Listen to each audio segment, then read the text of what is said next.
వాటిలో మొదటగా మీనరాశి. స్టాక్ మార్కెట్కి సంబంధించిన వ్యాపారాలు బాగుంటాయి. అదనపు ఆదాయం కోసం చేసే ప్రయత్నాలన్నీ అద్భుతంగా ఫలిస్తాయి. భూమి లాభంతో పాటు ఆస్తి లాభం కూడా ఉంటుంది. కుటుంబంలో శుభకార్యాలు జరుగుతాయి. పిల్లల నుంచి శుభవార్తలు కూడా వీళ్ళు వినే అవకాశం ఉంటుంది. ఇక మిథున రాశి వాళ్ళకు కూడా ఉద్యోగస్తులకు ఇతర సంస్థల నుంచి ఆఫర్లు వస్తాయి. అనారోగ్య సమస్యలు తగ్గుముఖం పడతాయి. ఉద్యోగస్తులకు ఇప్పుడు బాగా కలిసి వస్తుంది. వీరికి ప్రజల్లో మంచి పేరు వస్తుంది. ప్రముఖులతో పరిచయాలు ఏర్పడతాయి. ఉద్యోగస్తులకు పదోన్నతులు కూడా వస్తాయి. 3 రోజులు ఆగండి, మీరు కోటీశ్వర్లు అవ్వడం ఖాయం. అలాగే మకర రాశి వాళ్ళకు కూడా ధన లాభాలు, ధన యోగాలు, రాజపూజ్యాలు రాబోతున్నాయి. 3 రోజుల్లోనే ఆదాయం భారీగా పెరుగుతుంది. ఆర్థిక సమస్యల నుంచి, వ్యక్తిగత సమస్యల నుంచి బయటపడతారు.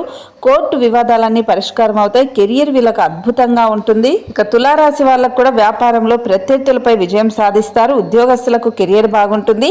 తండ్రి వైపు నుంచి లేదంటే భార్య వైపు నుంచి ఆస్తి రావడం జరుగుతుంది. ఆదాయంలో పెరుగుదల ఉంటుంది. గతంలో కంటే ఆర్థిక పరిస్థితి ఇప్పుడు బాగుంటుంది. నిరుద్యోగులు విదేశాలకు వెళ్తారు. ఉద్యోగస్తులకు పదోన్నతి పెరుగుతుంది. ఇంక్రిమెంట్లు పెరుగుతాయి. ఇక కన్యా రాశి వాళ్ళకు కూడా నిరుద్యోగులకు కొంచెం కష్టపడితే విదేశాలకు వెళ్ళడానికి అవకాశం ఉంటుంది. ఈ రాశి వాళ్ళు 3 రోజులు ఏది పట్టుకున్నా బంగారమే అవుతుంది. పోటీ పరీక్షల్లో విద్యార్థులు రాణిస్తారు. ఉద్యోగస్తులకు వారి ఆఫీసుల్లో పై అధికారుల నుంచి, తోటి ఉద్యోగుల నుంచి సహకారం కూడా అందుతుంది. ఇక చివరిగా వృషభ రాశి వాళ్ళకు కూడా ఉద్యోగం, వ్యాపారాల్లో రాణిస్తారు. ఈ రాశికి చెందిన వాళ్ళు దేశ విదేశాల్లో కూడా గౌరవం పెరుగుతుంది. నిరుద్యోగులకు మంచి అవకాశాలు తలుపు తడతాయి.